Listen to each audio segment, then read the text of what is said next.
Agora você pode fazer parte do clube de membros do Spurgeon TV. Esses são e-books já disponibilizados para os membros do canal. Todos os dias, novos e-books são adicionados junto com outros benefícios que só os membros têm.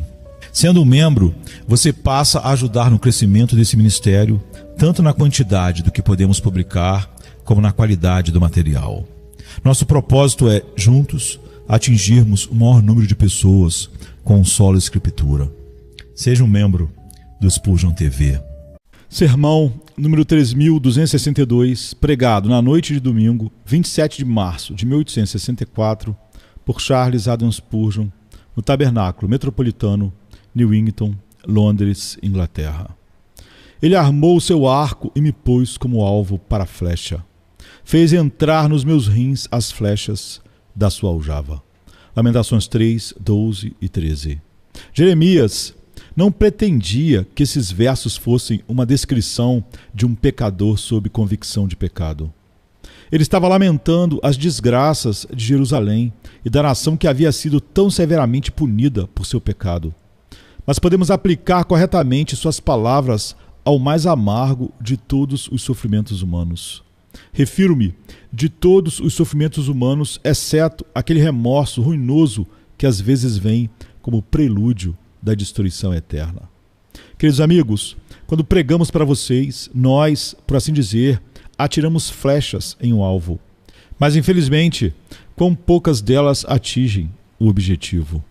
Se alguma de nossas flechas for disparada sem seriedade e zelo, é quase certo que ficará aquém do alvo. Como é triste que qualquer um de nós que fomos enviados por Deus para fazer um trabalho tão importante como este, sejamos frios de coração ou mornos. Vergonha para o pregador que não estica o arco com toda a sua força e não lança toda a sua energia de espírito, alma e corpo em seus esforços para ganhar almas. Às vezes, nossas flechas voam alto demais. Talvez usemos expressões que nossos ouvintes não entendam, ou não falemos o suficiente sobre as simplicidades do Evangelho. Nesse caso, devemos nos arrepender e nos entristecer conosco mesmos por não termos cumprido melhor nossa comissão e adaptado os meios que usamos para alcançar o fim que deveríamos ter em vista. Mas mesmo quando miramos corretamente e colocamos toda a nossa força no esticado arco, quantas vezes nossas flechas resvalam na armadura de aço da indiferença, na qual tantos de nossos ouvintes estão encasulados da cabeça aos pés. A ponta da flecha se embota, ou o eixo se quebra enquanto atiramos repetidamente naqueles que tentam impedir a entrada da verdade em seus corações. Ano após ano, tenho esticado meu arco em alguns de vocês. Usei as flechas mais afiadas e os eixos mais polidos que minha aljava poderia fornecer.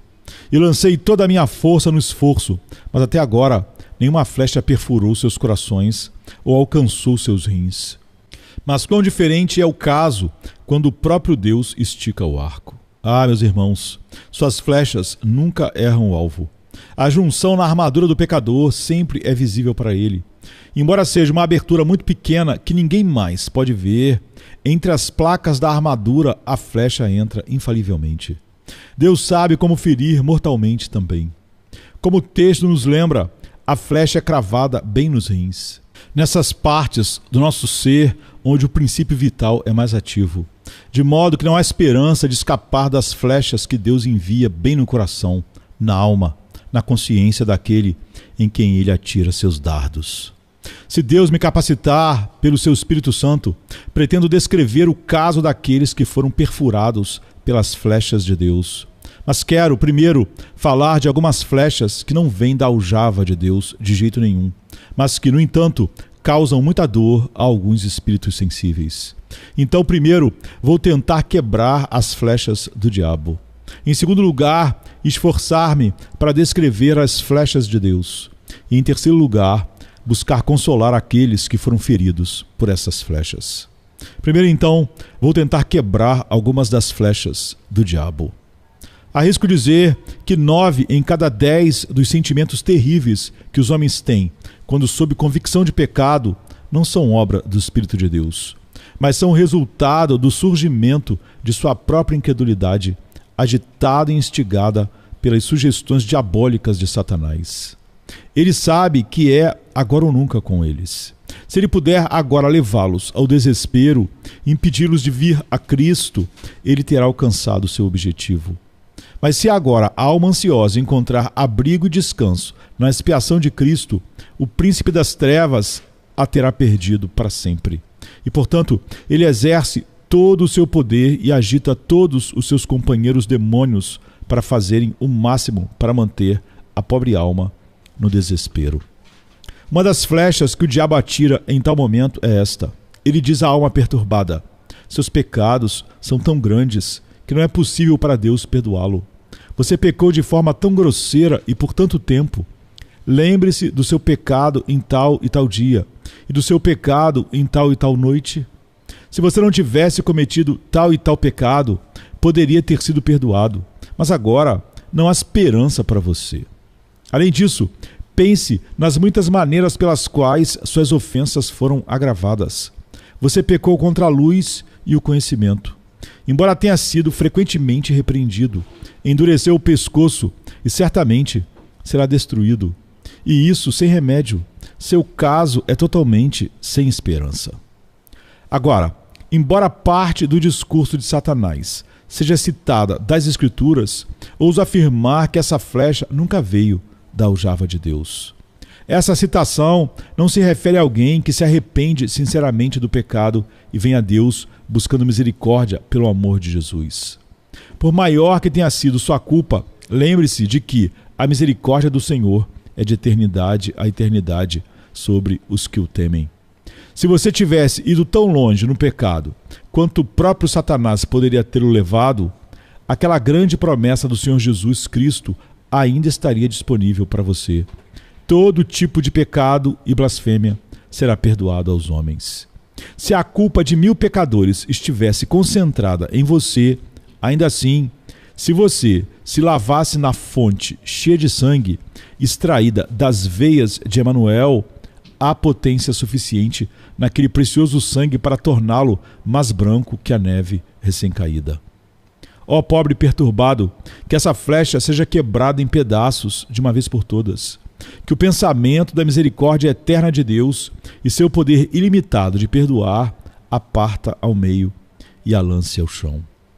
Outras flechas do diabo que frequentemente voa sibilando pelo ar é esta: o Espírito Santo não pode amolecer um coração tão duro como o seu. Você não pode se arrepender como um pecador deveria. O pecado tem um domínio muito firme sobre você. Ora, você sabe que pode ouvir um sermão mais fervoroso e ainda assim não ser minimamente impressionado por ele. Ou, se for movido por um tempo pela mensagem, logo volta ao seu pecado como o cão retorna ao seu vômito e como a porca lavada volta a revolver-se na lama. Não há mais ternura em você. Sua consciência está cauterizada como com um ferro quente. O Espírito Santo é impotente para fazer qualquer coisa em um caso como o seu. Isso é outra mentira, uma falsidade grosseira e caluniosa. O que há que o Espírito Santo não possa fazer? Ó, meus irmãos, quando alguém fala sobre o que a divindade pode fazer, a palavra impotente nunca deve ser mencionada. Mesmo a palavra difícil não deve ser colocada ao lado do nome de Deus. Há alguma coisa difícil demais para o Senhor? Eis que a mão do Senhor não está encolhida, para que não possa salvar, nem o seu ouvido surdo, para que não possa ouvir. Ora, uma gota do precioso sangue de Jesus poderia derreter uma montanha de gelo tão enorme quanto 1 milhão de mundos. Um lampejo do fogo celestial do Espírito Santo poderia fazer uma rocha de granito correr como a água que jorrou da rocha ferida no deserto. Não há dúvida sobre a dureza do seu coração e a maldade da sua natureza. Provavelmente você é muito pior do que pensa, mas é impossível que sua depravação exceda a potência da influência do Espírito Santo para renovar sua natureza e mudar toda a sua vida. Então que essa flecha diabólica também seja esmagada em átomos, para que nem o próprio diabo possa usá-la novamente. Aqui está outro dardo da aljava de Satanás. O diabo diz à pobre alma perturbada: é tarde demais para você se arrepender. Se você tivesse se arrependido e se voltado para Deus anos atrás, poderia ter sido salvo. Quando você era jovem, teve seu dia de graça, mas agora isso acabou. Você não se lembra de estar em uma certa capela em uma noite de domingo, quando o ministro suplicava tão fervorosamente aos pecadores e muitos foram abatidos sob convicção de pecado? Você também parecia impressionado, mas sua ansiedade desapareceu na manhã seguinte. Assim você perdeu sua oportunidade e agora os portões do céu estão fechados contra você para sempre. Você pode buscar o Senhor, mas não o encontrará. Pode chamá-lo, mas ele não o responderá. Isso é outra das mentiras de Satanás, pois não há homem vivo que tenha chegado a um período em que seja tarde demais para Deus salvá-lo. Nós cantamos corretamente, e enquanto a lâmpada ainda queima, o pior pecador pode retornar. Cristo não salvou o ladrão moribundo? Ele estava pregado na cruz e logo morreria. Mas quando se arrependeu de seu pecado e suplicou a Cristo para se lembrar dele, recebeu a graciosa certeza de que estaria naquele dia com Cristo no paraíso.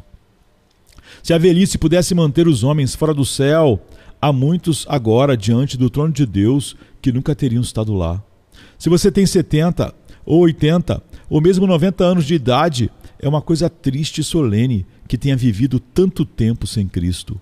Mas isso não é razão para que você morra e seja condenado, afinal. A mensagem de Deus para você ainda é esta: convertei-vos dos vossos maus caminhos, porque é a vez de morrer. A comissão aos servos de Cristo ainda é a mesma que quando ele a deu aos seus primeiros discípulos. Ide por todo o mundo e pregai o evangelho a toda criatura. Não apenas a toda criatura com menos de 50 anos, mas a todos da raça humana inteira. Se você tem mais de 100 anos, ainda assim, como você é uma criatura, tenho de pregar o evangelho a você. E o evangelho é: crê no Senhor Jesus Cristo e serás salvo. Então, se você crer no Senhor Jesus Cristo, por maior que seja a sua idade ou quantas vezes tenha recusado crer nele, não há dúvida sobre a disposição e o poder de Deus para ainda recebê-lo, perdoá-lo e aceitá-lo. Outra das flechas de Satanás é esta. Ele sussurra no ouvido de um pecador: você não é um dos eleitos de Deus. Você está excluído do reino dos céus. Não adianta pensar em ser salvo. Um decreto severo apagou toda a possibilidade de esperança para você. Mas como o diabo sabe disso? Isso é uma das coisas que Deus nunca revelou a ninguém. E tenho certeza de que Satanás nunca foi autorizado a ler os nomes no livro da vida do Cordeiro. Então, não deixe essa flecha perturbá-lo, nem por um momento. Porque você não seria um dos eleitos de Deus tanto quanto qualquer outro homem. Você foi um bêbado. Muitos bêbados foram salvos apesar de sua embriaguez. Você foi viciado em palavrões profanos. Há muitos que outrora proferiram as piores blasfêmias, mas que depois foram salvos no precioso sangue de Cristo e que agora cantam a nova canção diante do trono de Deus na glória. Você foi um servo voluntário do diabo. Há muitos que o serviram por longo tempo aqui embaixo, que agora tocam suas harpas de ouro na presença de Deus lá em cima. Você não pode saber se é um dos eleitos ou não até crer em Jesus. Quando fizer isso, terá a prova positiva de que Deus o escolheu para a salvação e o deu ao seu Filho muito antes de formar o mundo. A doutrina da eleição não é algo que você precise se preocupar agora.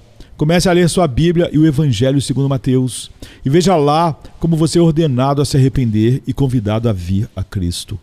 Quando tiver feito isso, pode prosseguir para as epístolas e ler sobre a eleição e todas as outras doutrinas da graça.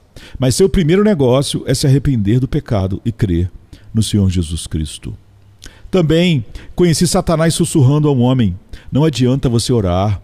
Você sabe que tem orado por muito tempo, mas não obteve conforto algum com isso. Então desista, pois é um exercício totalmente inútil. Não adianta você crer. Havia um homem, outro dia, que disse que creu, mas continuou sendo um grande pecador depois. Então, de que adianta você crer? Aqui novamente temos as mentiras de Satanás, contrastadas com a verdade de Deus. É de grande utilidade para todos orar, pois nosso Salvador disse: todo o que pede recebe, o que busca acha, e ao que bate se lhe abrirá. Não há um caso de oração verdadeira que esteja isento dessa regra geral. Então, quanto à afirmação de Satanás, de que há alguns que dizem que creram e ainda assim não são salvos, podemos responder que uma coisa é dizer que cremos e outra bem diferente é realmente crer. Sem dúvida, há alguns que dizem que creem e não são melhores por isso, mas é igualmente verdade que aquele que crê no Filho tem a vida eterna. A fé justifica a alma. Sendo justificados pela fé, temos paz com Deus por nosso Senhor Jesus Cristo. Então, você acreditará na mentira de Satanás ou na verdade de Deus? Não sei que outras flechas o diabo possa ter atirado em qualquer um de vocês. Ele pode talvez ter dito que você cometeu o pecado imperdoável, mas isso é certamente mais do que ele sabe. Se você agora deseja ser salvo, pode ter certeza de que não cometeu aquele pecado que é para a morte. E se você agora está crendo no Senhor Jesus Cristo, tem a melhor prova possível de que esse pecado não pode ser imputado a você. Pois quem quer que creia nele não é condenado, mas tem a vida eterna. Apegue-se à cruz de Cristo e você nunca afundará na perdição. Tendo assim tentado quebrar algumas das flechas do diabo, quero em seguida esforçar-me para descrever algumas das flechas de Deus. Aqui vou dar um pedaço da minha própria experiência. Quando Deus começou a lidar comigo, uma das primeiras flechas que voou direto para o meu coração foi esta: Tu, ó Deus, me vês. Lembrei-me de que Deus sabia tudo sobre meus pecados, que Ele os havia visto ou ouvido e os havia anotado todos no seu livro de memória. Fiquei grandemente alarmado, pois eu havia esquecido muitos deles e sonhara que Deus também os havia esquecido. Então veio outra flecha com esta inscrição: Eu, Senhor, esquadrinho o coração. Eu provo os pensamentos para dar a cada um segundo os seus caminhos e segundo o fruto das suas ações. Percebi que Deus conhecia tudo sobre meus motivos e pensamentos. Ele havia visto meu egoísmo quando eu buscava fazer o que era certo apenas para ser salvo por isso. Ele havia observado todos os devaneios do meu coração e todas as imaginações malignas da minha mente. E quase fui levado ao desespero ao pensar no que seria o fruto das minhas ações. Então veio outra flecha afiada e estava rotulada assim: A alma que pecar, essa morrerá. Eu sabia que havia pecado e sentia que devia morrer, pois a lei não pode mostrar misericórdia, ela só pode punir o culpado. Então ouvi aquela sentença terrível: Maldito todo aquele que não permanece em todas as coisas que estão escritas no livro da lei, para fazê-las. Então fiquei extremamente aterrorizado, como Belsazar quando viu a escrita misteriosa na parede. Então veio outra flecha com esta inscrição: O teu mandamento é extremamente amplo. E comecei a ver que a lei do Senhor era muito mais do que eu pensava que fosse. Eu imaginava que, se guardasse a letra dos mandamentos, seria considerado inocente. Mas descobri que o mandamento que dizia não matarás significava que, se eu odiasse meu irmão, seria um homicida. E que não adulterarás não se referia apenas ao ato vergonhoso, mas também ao olhar lascivo e ao pensamento impuro. Ah, onde estava toda a minha justiça imaginada então? Diante da espiritualidade da santa lei de Deus, eu poderia bem dizer, com Moisés no Sinai: Eu temo e tremo excessivamente. Outra flecha que veio até mim estava marcada: Sem mim, nada podeis fazer. Descobri que, pelo meu próprio poder, sem a ação soberana de Deus, eu não podia orar, não podia me arrepender, não podia crer. Mas ali jazia, tão impotente quanto a sujeira debaixo dos meus pés, e com não mais poder para me salvar do que uma folha seca impulsionada pelo vendaval de um tornado teria. Ah, essas eram flechas afiadas de fato. E justo quando eu parecia coberto de feridas por todo lado, pensei que outra flecha havia sido atirada em mim, trazendo esta mensagem terrível: Apartai-vos de mim, malditos, para o fogo eterno, preparado para o diabo e seus anjos. Quando eu ia dormir, sonhava que estava no inferno, e quando acordava, admirava-me que a terra não se abrisse e me engolisse. Tal pecador como eu me sentia ser. A vida se tornava quase insuportável para mim. Então veio outra flecha que me fez sofrer ainda mais. Ela trazia esta missiva: Vocês pecaram contra a luz e o conhecimento. Vocês não eram ignorantes, como muitos jovens eram, do que deviam fazer. Vocês receberam instrução graciosa e sabiam o que era o Evangelho. Vocês pecaram contra as orações do seu pai e as lágrimas da sua mãe. Lembrei-me das noites de domingo em casa, quando minha mãe orava comigo e suplicava para que eu me apossasse da vida eterna, mas eu ainda recusava me voltar para Deus e confiar em Jesus como meu Salvador. E este pensamento veio à minha mente: mais tolerável será para Tiro e Sidom e para Sodoma e Gomorra no dia do juízo do que para ti. Assim, as flechas da aljava de Deus entraram nos meus rins. Essas são as flechas de Deus e as mensagens que elas trazem são todas verdadeiras. É verdade que Deus nos vê, é verdade que Ele lê nossos pensamentos e motivos, é verdade que Ele pune o pecado, é verdade que seu mandamento é extremamente amplo, é verdade que somos impotentes para nos salvar. E se, meus queridos ouvintes, vocês estão sentindo a força de qualquer uma dessas verdades, eu os congratulo por Deus tê-los tornado alvo de suas flechas. Agora, em terceiro lugar, quero buscar consolar aqueles que foram feridos por essas flechas. Meus queridos amigos afligidos, assim perturbados e angustiados de mente, por favor, considerem por que Deus envia essas flechas a vocês. Lembrem-se de que elas não são enviadas para destruí-los, mas para salvá-los. E salvá-los destruindo algumas coisas das quais vocês são muito apegados. Elas são enviadas primeiro para destruir sua falsa paz. Deus não pode suportar que vocês digam paz, paz, quando não há paz. E, portanto, Ele atira essas flechas para matar sua tranquilidade carnal, para que sejam despertados a buscar sua face. Elas também são enviadas para matar sua justiça própria. E são flechas abençoadas que podem fazer isso. Quando o Sr. Harvey perguntou a um pobre fazendeiro qual era a coisa mais difícil de se livrar, ele esperava que respondesse: o eu pecaminoso. Mas a resposta foi: o eu justo. E certamente, dos dois, o eu justo é muito mais difícil de abandonar do que o eu pecaminoso. Essas flechas também são enviadas para matar sua força. Lembrem-se, pecador, quando vocês não puderem fazer nada, então Deus fará tudo. Quando vocês estiverem tão completamente esvaziados que nada lhes reste, Deus lhes dará tudo. Se vocês quiserem se salvar, façam-no, mas Deus não terá parte no trabalho sob tais condições. Se Ele for salvá-los, Ele deve ser alfa e ômega. Ele deve ter todo o louvor, porque dá todo o poder. Em seguida, como o nome e a natureza de Deus são ambos amor, Ele não pode ter prazer em vê-los sofrer.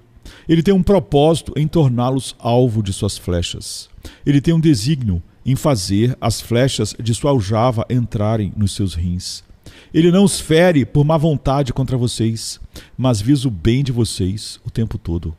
Então, agradeçam a Ele por atirar em vocês e supliquem-lhe para não poupar nenhuma de suas flechas, mas continuar atirando até que tenha matado o último resquício de mal e justiça própria que os impediu de vir a Cristo.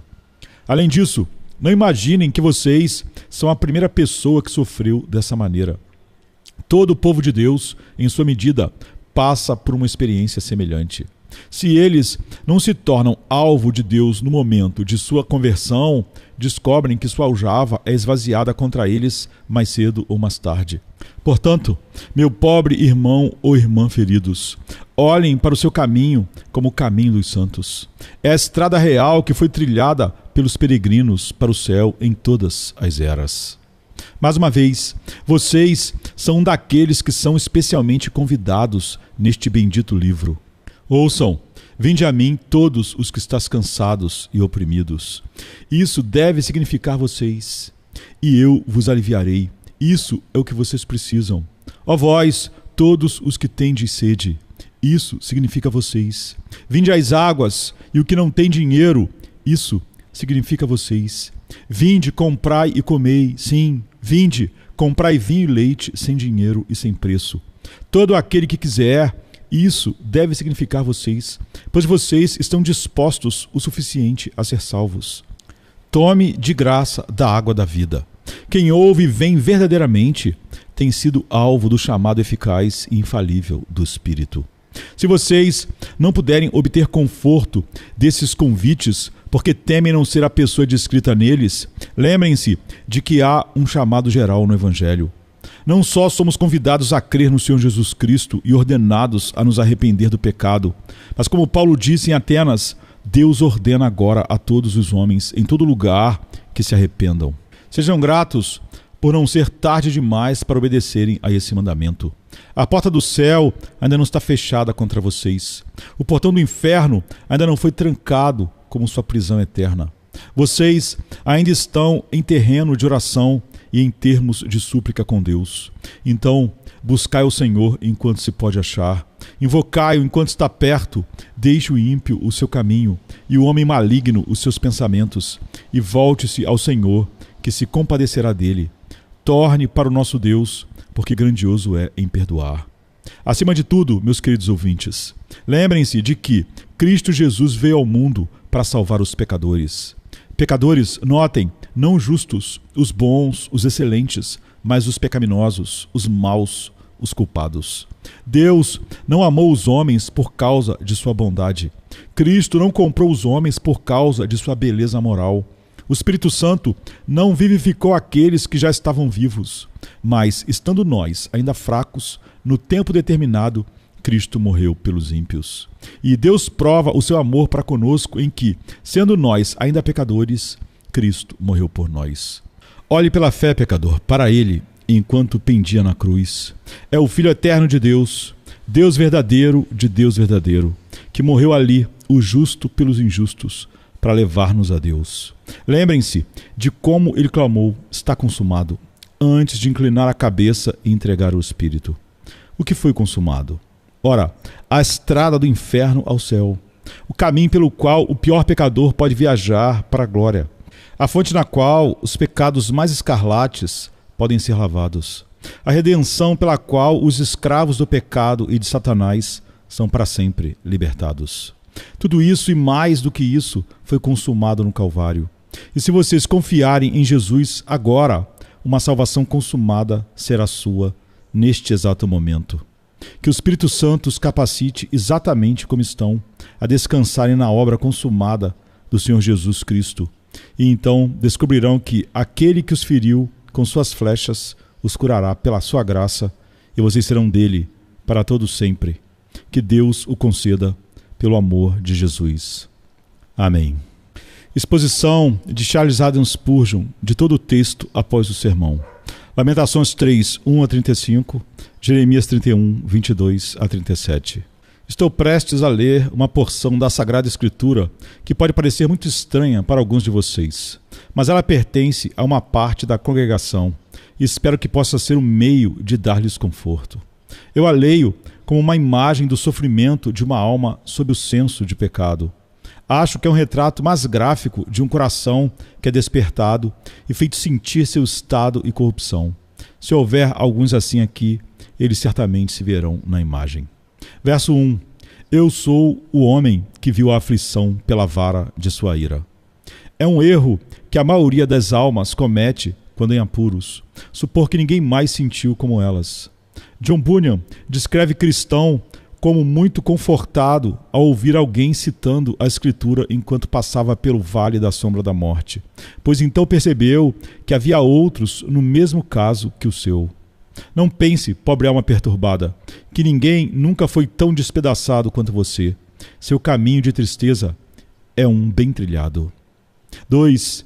Ele me guiou e me trouxe às trevas, mas não à luz. Um método hebraico de dizer que era uma escuridão densa, sem qualquer luz, nem luz das estrelas, nem da lua. Vocês que passaram por esse estado de convicção sabem o que significa. Nenhum conforto das ordenanças, nenhum conforto da palavra de Deus, nenhum conforto das misericórdias diárias. Todo riacho de conforto parece seco para vocês, e o pecado pesa pesadamente sobre vocês. 3. Certamente contra mim se virou, vira a sua mão contra mim todo dia. Como se, quando um homem está prestes a bater, ele não golpeia com a mão aberta, mas vira a mão. Assim o profeta diz que Deus fez com ele. Ele sentia que estava sendo golpeado com os golpes mais pesados que Deus parecia capaz de dar. 4. Fez envelhecer a minha carne e a minha pele. Quebrou os meus ossos. Como os homens, por excesso de tristeza, às vezes parecem envelhecer prematuramente, assim um profeta diz que ele fez por meio da tristeza. Ele se sentia como se seus ossos estivessem quebrados. As aflições dolorosas de seu espírito haviam derrubado os pilares sólidos da casa da humanidade de seu lugar. 5. Edificou contra mim e me cercou de fel e trabalho. Isso é, como os sitiadores erguiam um monte contra uma cidade e jogavam terra para cima, assim um profeta diz que Deus parecia ter jogado terra para cima, de onde ele poderia disparar os grandes canhões da lei contra ele. 6. Pôs-me em lugares tenebrosos, como os que estão mortos há muito, como se ele tivesse que viver em uma tumba, onde nem a vida nem a luz pudessem vir até ele. 7. Cercou-me de uma sebe, para que eu não saia, agravou os meus grilhões. Meu caminho parece bloqueado, nada prospera comigo. Como condenado às vezes arrasta a sua corrente e tem uma bola no pé, assim um profeta sentia como se Deus o tivesse obstruído com uma corrente pesada, de modo que não pudesse se mover por causa do seu peso terrível. 8. Ainda quando clamo e grito, ele excluiu a minha oração, o que era a pior provação de todas para ele. 9. Cercou as minhas veredas com pedras lavradas, fez tortuosos os meus caminhos. Acreditava-se que pedras lavradas faziam a parede mais forte, pois as juntas se encaixariam mais firmemente umas nas outras. Jeremias parece falar como se Deus tivesse tido cuidado e esforço para construir, não como os homens fazem, rudemente com pedras comuns, mas com problemas polidos e bem formados, construídos como fortes barreiras em seu caminho. 10. Foi-me como urso de emboscada e como leão em esconderijos. Ele se sentia como se a justiça de Deus estivesse prestes a saltar sobre ele. Tinha medo de se mover para que o leão agachado não pulasse sobre ele e o despedaçasse. John Bunyan, em sua graça abundante ao principal dos pecadores, descreve em sua própria experiência precisamente o que o profeta aqui fala. 11 a 13. Desviou os meus caminhos e fez-me em pedaços. Deixou-me assolado. Armou o seu arco e me pôs como alvo para a flecha. Fez entrar nos meus rins as flechas da sua aljava. E todo esse tempo, para agravar sua tristeza, ele não encontrou conforto em lugar nenhum. 14. Fui motivo de escárnio para todo o meu povo, e a sua canção todo dia. É exatamente assim com um homem que está sob o senso de pecado. Seus companheiros perguntam por que ele está tão melancólico. Ele tem um ataque de melancolia, dizem. Eles não querem sua companhia. Vão expulsá-lo de seu meio. Não me admiro que não queiram sua companhia, pois bem sei que ele não quer a deles. Mas isso adiciona muito à sua tristeza, descobrir que eles zombam e riem de sua desgraça. 15. Encheu-me de amarguras, embebedou-me de absinto. Que expressão forte o profeta usa. Como um homem bêbado perdeu o juízo e cambaleia sem saber para onde, assim é o pecador quando realmente começa a provar a amargura do pecado. Ele não age como se fosse dotado de razão. O desprezo e a tristeza expulsaram seus sentidos. 16. Também quebrou os meus dentes com cascalho, cobriu-me de cinza. Os orientais geralmente assavam seus bolos na lareira e muito frequentemente havia nos bolos pedaços de cascalho.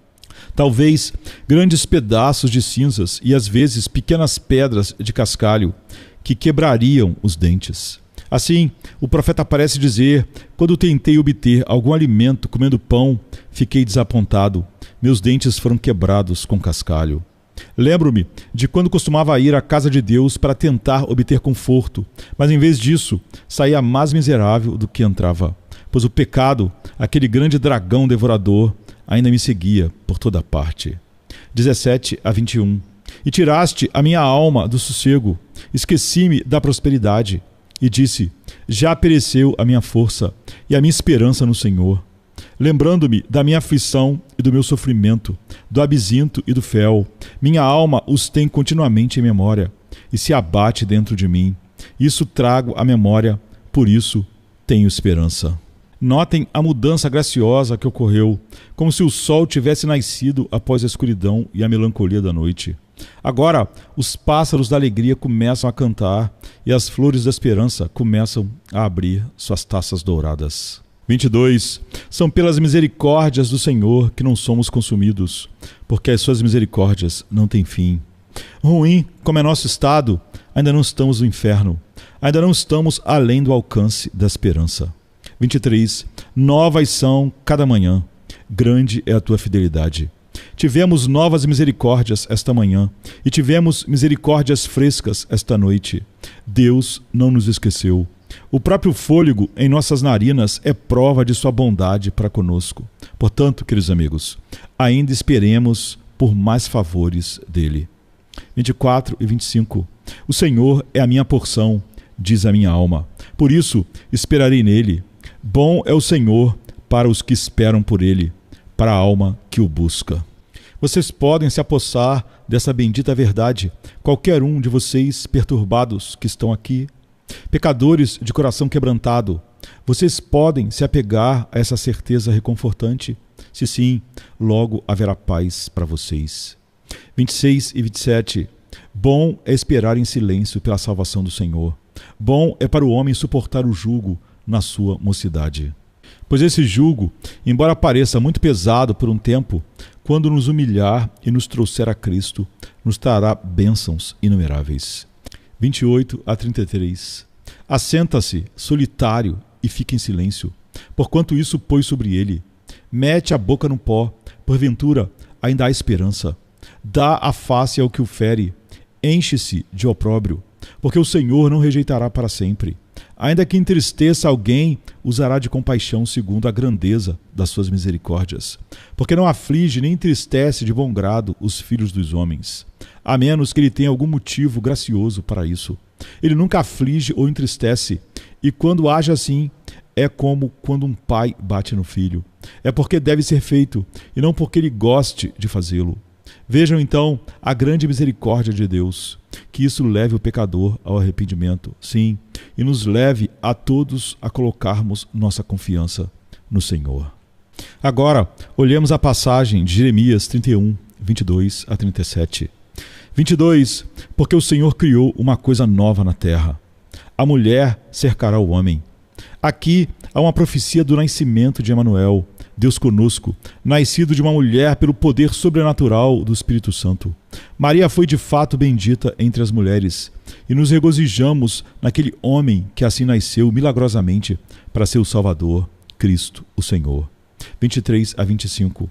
Assim diz o Senhor dos Exércitos, o Deus de Israel: ainda dirão esta palavra na terra de Judá e nas suas cidades, quando eu trouxer do cativeiro os seus cativos. O Senhor te abençoe, ó morada de justiça, ó monte de santidade, e habitarão em Judá e em todas as suas cidades, lavradores e os que andam com o rebanho, porque saciei a alma cansada e fartei toda a alma desfalecida. Há bons tempos reservados para Israel. Jerusalém, então, será a morada de justiça e monte de santidade. 26. Sobre isso despertei e olhei, e o meu sono me foi agradável. Jeremias acordou com uma impressão agradável de sua visão sobre ele, e bem poderia, pois houve alguma visão mais bendita do que a que acabamos de ler. 27 e 28. Eis que vem dias, diz o Senhor, em que semearei a casa de Israel e a casa de Judá com a semente de homem e com a semente de animal. E será que, como eu vigiei sobre eles, para arrancar e para derribar, e para transformar e para destruir, e para afligir, assim vigiarei sobre eles, para edificar e para plantar, diz o Senhor. Toda a engenhosidade do céu parece ser tributada para abençoar os eleitos. E assim como o homem buscou muitas invenções para o mal, Deus, em seu amor e misericórdia infinitos, busca muitas invenções para o bem de seu povo. 29 e 30. Naqueles dias nunca mais dirão: os pais comeram uvas verdes e os dentes dos filhos se embotaram. Pelo contrário, cada um morrerá pela sua própria iniquidade. De todo homem que comer as uvas verdes, os dentes se embotarão. Vivemos sob uma dispensação pessoal. Não há tal coisa como piedade hereditária ou salvação por procuração. Todo homem deve se arrepender por si mesmo e crer por si mesmo. Vã e tola é a ideia de que, porque tivemos pais cristãos, portanto, também somos cristãos. 31 e 32. Eis que vem dias, diz o Senhor, em que farei um concerto novo com a casa de Israel e com a casa de Judá. Não conforme o concerto que fiz com seus pais no dia em que os tomei pela mão para os tirar da terra do Egito, porquanto eles invalidaram o meu concerto, ainda que eu os amava como marido, diz o Senhor. Que bênção é conhecer essa nova aliança. Vamos notar seu teor. 33. Porque este é o concerto que farei com a casa de Israel depois daqueles dias, diz o Senhor. Porei a minha lei no seu interior e a escreverei no seu coração, não nas tábuas de pedra, não nas paredes da igreja, mas a escreverei no seu coração. 33. E eu serei o seu Deus, e eles serão o meu povo. Vocês podem ter ouvido dizer que Cristo não deixará seu povo, mas que seu povo pode deixá-lo. Mas nessa promessa, a segunda contingência é provida tanto quanto a primeira. 34 a 37. E não ensinará alguém mais ao seu próximo, nem alguém ao seu irmão, dizendo: conhece o Senhor, porque todos me conhecerão, desde o menor deles até ao maior, diz o Senhor, porque perdoarei a sua maldade, e nunca mais me lembrarei dos seus pecados. Assim diz o Senhor, que dá o sol para a luz do dia, e as ordenanças da lua e das estrelas para a luz da noite, que fende o mar quando bramem as suas ondas. O Senhor dos exércitos é o seu nome. Se falharem estas ordenanças de diante de mim, diz o Senhor, deixará também a semente de Israel de ser uma nação diante de mim para sempre. Assim diz o Senhor, se puderem ser medidos os céus lá em cima e sondados os fundamentos da terra cá embaixo, também eu rejeitarei toda a semente de Israel por tudo quanto fizeram, diz o Senhor. Que Deus de misericórdia infinita Ele é. Ele jamais perderá nenhum dos seus eleitos em Cristo antes da fundação do mundo. Amém.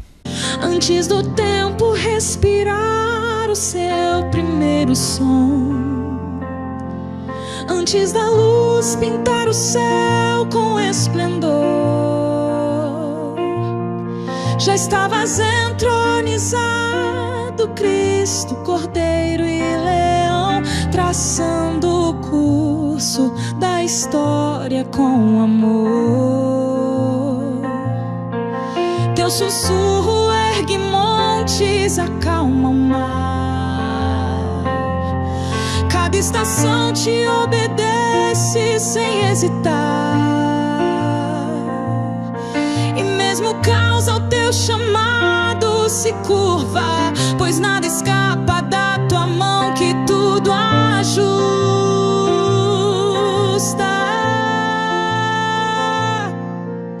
Reina Jesus, no silêncio e na tempestade, teu trono é firme, teu governo é bondade. Mesmo que eu veja apenas a sombra do fim, confio em ti, pois estás além de mim. Ó Cristo soberano, guia-me no teu querer. És o Rei do invisível, digno de todo poder.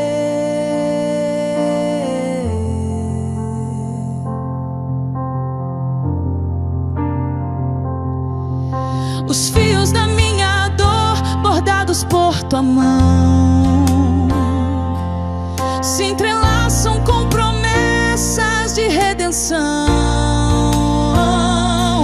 Mesmo os dias nublados, os caminhos sem chão, são partitura viva da tua canção. Não há perda que o teu amor não redima, nem noite que tua luz não ilumina. transforma cinzas em ramos de luz. Reina Jesus, no silêncio e na tempestade. Teu trono é firme, teu governo é bondade. Mesmo que eu veja apenas a sombra do fim, confio em ti, pois estás além de mim. Oh Cristo soberano, guia-me no teu querer. És o Rei do invisível, digno de todo o poder. Cada lágrima que cai tem um propósito oculto. Cada espera em silêncio é um ato de culto. Teus caminhos são